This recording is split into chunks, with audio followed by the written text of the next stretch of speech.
নমস্কার বন্ধুরা, আমার একটা মিনি ব্লগে তোমাদেরকে জানাই অনেক অনেক স্বাগত।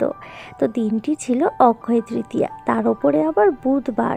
তো আমি সকালবেলা স্নান করে প্রথমেই গণেশ পুজো করে নিয়েছিলাম। তারপরে নিচে এসে বসিয়ে দিয়েছিলাম রান্না। প্রথমে একটু ডাল সেদ্ধ করে নিলাম, ফ্রিজে দুটো চিচিঙ্গে ছিল, সেই দুটোকে কেটে ভাজাও করে নিলাম। আমি, মা আর বাপি তিনজন মিলে প্রত্যেক দিন সকালবেলা রুটিই খায়, তো ওই জন্য একটু আটাটাও মেখে নিয়েছিলাম।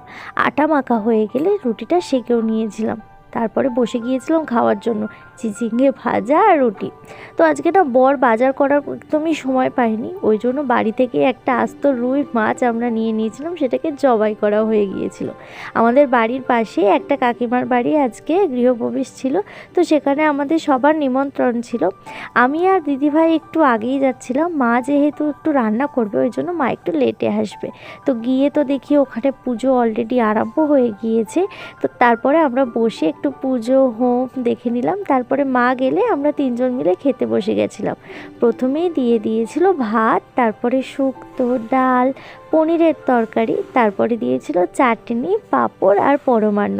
তারপরে কাকিমার কাছ থেকে প্রসাদ নিয়ে আমরা বাড়িতে চলে আসলাম।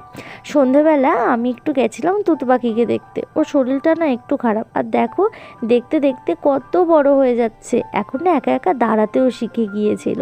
দিদি করেছিল আজকে হচ্ছে চিকেন চাউমিন, না না না দিদি না, করেছিল জামাইবাবু। আর আমি নিয়ে গিয়েছিলাম একটু মোমো, সেটাই আমরা সবাই মিলে গল্প করছিলাম আর বসে বসে খাচ্ছিলাম।